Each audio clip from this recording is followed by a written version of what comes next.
జనసేన అధినేత పవన్ కళ్యాణ్ పర్యటిస్తే కాకినాడలో రెండో రోజు అయితే కొనసాగుతుంది. ఈ నేపథ్యంలో ఉమ్మడి తూర్పుగోదావరి జిల్లా సంబంధించినటువంటి నాయకులందరూ కూడా నియోజకవర్గ ఇన్ఛార్జీలందరూ కూడా జనసేన నాయకుడిని కలిసి వాళ్ళంతా అభిప్రాయాలు కూడా తెలియజేస్తున్నారు. ముఖ్యంగా జనసేన ఈరోజు జరుగుతున్నటువంటి సమావేశంలో ప్రధానంగా చూసుకుంటే అందరు నాయకులు కూడా వచ్చి కలుస్తున్నటువంటి పరిస్థితి. అంటే ముఖ్యంగా జనసేన అధినేత పవన్ కళ్యాణ్ ఎటువంటి సూచనలు ఇస్తున్నారు, అలాగే నియోజకవర్గంలో ఏ విధంగా కలిసి వెళ్తున్నారు అనేది తెలుసుకునేందుకు ప్రస్తుతం మనతో పెద్దాపురం జనసేన ఇన్ఛార్జ్ అదే తుమ్మల బాబు గారు మనం చెల్లాడితో. సార్ చెప్పండి, ఈ 2 రోజుల పర్యటన భాగంగా పవన్ కళ్యాణ్ ఎటువంటి సూచనలు ఇవ్వడం జరుగుతుందని మీకు నియోజకవర్గంగా?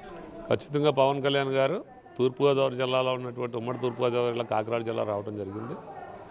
ముఖ్యంగా ఆయన రావడానికి కారణం జనసేన పార్టీకి పెరుగుతున్నటువంటి ఆదరణ ప్రజలందరూ చెప్పుకుంటూ ఉన్నారు.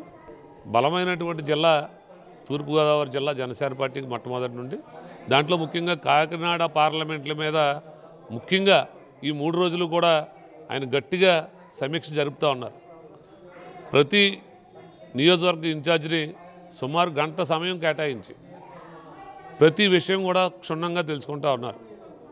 దాంట్లో భాగంగా జనసేన పార్టీకి ఉన్నటువంటి బలం కానీ, తెలుగుదేశం పార్టీకి ఉన్నటువంటి బలం, ప్రస్తుతం వైసీపీ పార్టీ ఉన్నటువంటి పరిస్థితులు అన్నీ క్షుణ్ణంగా అడగటమే కాకుండా ఎన్ని బూతులు, ఏ బూత్లో జనసేన పార్టీ బలంగా ఉంది, బలంగా లేనటువంటి బూతుల్లో ఏ విధంగా మనం ఇంకా పనిచేసుకోవాలనేటువంటి సూచనలు కూడా ఇస్తూ ఉన్నారు. అలాగే కాకుండా 2009 ఎన్నికల్లో పెద్దాపురం నియోజకవర్గం ప్రజారాజ్యం గెలుచుకున్నటువంటి నియోజకవర్గం 2019 వచ్చేసరికి మనకి కొద్దిగా ఓట్ పర్సంటేజ్ ఎందుకు తగ్గిందనేటువంటిది నన్ను అడగటం జరిగింది. దాంట్లో భాగంగా ఆ రోజు చిరంజీవి గారు రోడ్ షో చేయడం జరిగింది. అలాగే కాకుండా ఖచ్చితంగా బలమైనటువంటి నియోజకవర్గం పెద్దాపురం నియోజకవర్గంలో పొత్తు తర్వాత ఇంకా సులువుగా నెగ్గేటువంటి జనసేన పార్టీకి సులువుగా నెగ్గేటువంటి నియోజకవర్గం పెద్దాపురం అనేటువంటిది తెలియజెప్పడం జరిగింది. దాంట్లో భాగంగా రేపు రాబోయే ఎలక్షనీరింగ్ ఏ విధంగా చేయాలి ప్రతి విషయాన్ని చెప్తా ఉన్నారు. బలంగా పనిచేయండి, బలమైనటువంటి నియోజకవర్గాలు ఇక్కడ తూర్పుగోదావరి జిల్లాలో ఉన్నాయి, ఖచ్చితంగా గెలవబోతా ఉన్నాం, మీరు ఎక్కడ వెనకడుగు వేయొద్దు, మనం తెలుగుదేశం పార్టీ వెనకాల నడుస్తున్నామనేటువంటి భావన మీరు ఎవరో తెచ్చుకోవద్దు, తెలుగుదేశంతో పార్టీతో కలిసి మనం పక్కన నడుస్తూ ఉన్నాం తప్పించి వాళ్ళు జనసేన పార్టీతో కలిపి తెలుగుదేశం పక్కన నడుస్తూ ఉంది, తెలుగుదేశం పార్టీతో కలిపి మనం పక్కన నడుస్తూ ఉన్నాం. కానీ ఇక్కడ ఎక్కడ వెనక ముందు అనేటువంటిది లేదు. మీ యొక్క నాయకత్వాలు ఎక్కడా బలహీనపడవు. మనం ఖచ్చితంగా రాబోయే ఎన్నికల్లో గెలిపే ధ్యేయంగా పనిచేస్తూ ఉన్నాం.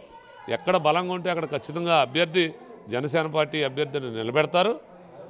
ఎట్టి పరిస్థితులు ఇక్కడ వైసీపీకి ఈ తూర్పుగోదావరి జిల్లాలో ఒక్క సీటు కూడా రాకూడదనేటువంటి కృతనిశ్చయంతో పవన్ కళ్యాణ్ గారు ఉన్నారు.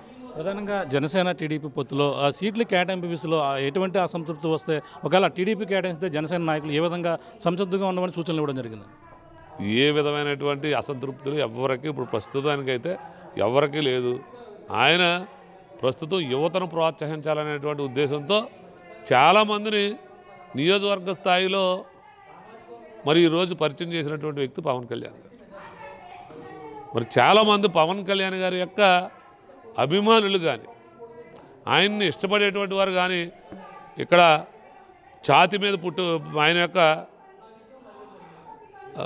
పచ్చబొట్లు పొడిపించుకున్నారు, వీపు నిండా ఆయన యొక్క ఫోటోలు పచ్చబొట్లు పొడిపించుకున్నారు, చేతుల నిండా పచ్చబొట్లు పొడిపించుకున్నవారు ఈరోజు ఆయన వచ్చినప్పుడు ఆయన స్టేజ్ మీద మీటింగ్ పెట్టినప్పుడు అక్కడ కింద ఉండి వాళ్ళు జేజేలు కొడతా ఉన్నారు.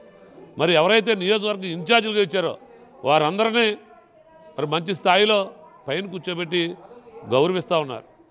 మరి ఆ గౌరవాన్ని ఇన్ఛార్జీలు కూడా నిలబెట్టుకోవాల్సినటువంటి అవసరం ఉంది. మరి పరిస్థితులను బట్టి వారు సీట్లు కేటాయిస్తారు. ఏదేమైనా జనసేన పార్టీ తెలుగుదేశం పార్టీ పొత్తులో రేపు రాబోయే ఎన్నికల్లో ఖచ్చితంగా విజయం సాధిస్తూ ఉంది. ఎవరైనా అసంతృప్తిగా ఉంటే కనుక వారు బాధపడవలసినటువంటి పరిస్థితులు ఉంటాయి. అటువంటి పరిస్థితులు కొని తెచ్చుకుంటారని ఏ నాయకులు నేనైతే అనుకోవటం లేదు. అంటే ప్రధానంగా పవన్ కళ్యాణ్ సీఎంగా చూడాలని, అలాగే జనసేన సంబంధించిన నాయకులు కావచ్చు, అలాగే క్యాడర్ కావచ్చు, అందరూ కూడా చూస్తుంటే కానీ చంద్రబాబుని అలాగే లోకేష్ని సీఎం చేద్దామని చూస్తున్నారని వైసీపీ నాయకులు కూడా దీనిపై విమర్శలు చేస్తున్న పరిస్థితి ఎలా చూడాలి? అది క్యాజువల్గా ఇంకా అది చంద్రబాబు నాయుడు గారు పవన్ కళ్యాణ్ గారు మాట్లాడుకున్నటువంటి విషయం తెల్లవారితే కూడా ఉండేటువంటి మా పార్టీ రాజకీయ వ్యవహారాల కమిటీ చైర్మన్ మనోహర్ గారు, అలాగే లోకేష్ గారు కూడా తెలిసి ఉండకపోవచ్చు వారిద్దరూ ఏం మాట్లాడుకున్నారు అన్నారు. అది ఎలక్షన్ అయిన తర్వాత ఫస్ట్ నుంచి బహిరంగంగానే చెప్తూ ఉన్నారు పవన్ కళ్యాణ్ గారు, మన యొక్క బలాన్ని బట్టి మనం నెగ్గేటువంటి సీట్లను బట్టి మనకు స్థానం వస్తుందని చెప్తా ఉన్నారు.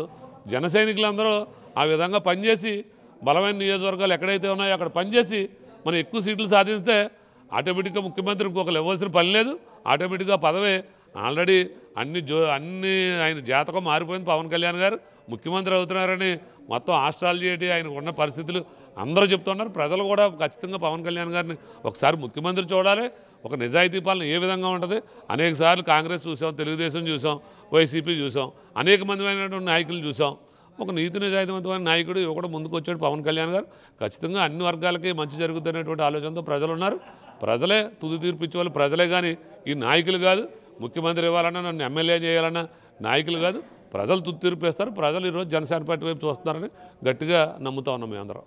చూస్తున్నా ఇది ప్రజలంతా కూడా ఏకపక్షంగా మొత్తం జనసేన పార్టీ అందరూ కూడా చూస్తున్నారంటున్నారు. అదే ఏదో విధంగా మొత్తం నియోజకవర్గ ఇన్ఛార్జీలు అందరూ కూడా కలిసి మాట్లాడడం, అలాగే మాట్లాడడంతో పాటు ఎటువంటి అసంతృప్తితో ఉండకూడదంటూ పలు సూచనలతో పాటు బిజీగా మొత్తం ఉమ్మడి తూర్పుగోదావరిలో ఉన్న నాయకులతో మాట్లాడుతున్న పరిస్థితి ప్రధానంగా ఉందని, అలాగే పెద్దాపురం సంబంధించినటువంటి ఆ ఇన్ఛార్జీలతో కూడా తుమ్మల బాబు గారితో కూడా మాట్లాడి ప్రధానంగా ఎటువంటి జనసేన టీడీపీ పొత్తులు అందరూ కూడా కలిసి అధికార పార్టీ ఇప్పుడు ఉన్నటువంటి వైసీపీని గద్దె దించే ధ్యేయంగా పనిచేయాలంటూ, అలాగే టీడీపీ జనసేన పొత్తుతో ప్రధానంగా ఆ విజయావకాశాలు గెలిచే విధంగా ముందుకెళ్లాలంటూ చెప్తున్న పరిస్థితి ఉందంటూ ప్రధానంగా చెప్తున్నారు. ఇది ఇక్కడున్న తాజా పరిస్థితి. ఇక మేము రామతో ప్రకాష్, RTV కాకినాడ నుంచి. మరిన్ని వీడియోస్ కోసం ఛానల్ ని సబ్స్క్రైబ్ చేయండి. లేటెస్ట్ అప్డేట్స్ కోసం వాట్సాప్ ఛానల్ ని ఫాలో చేయండి.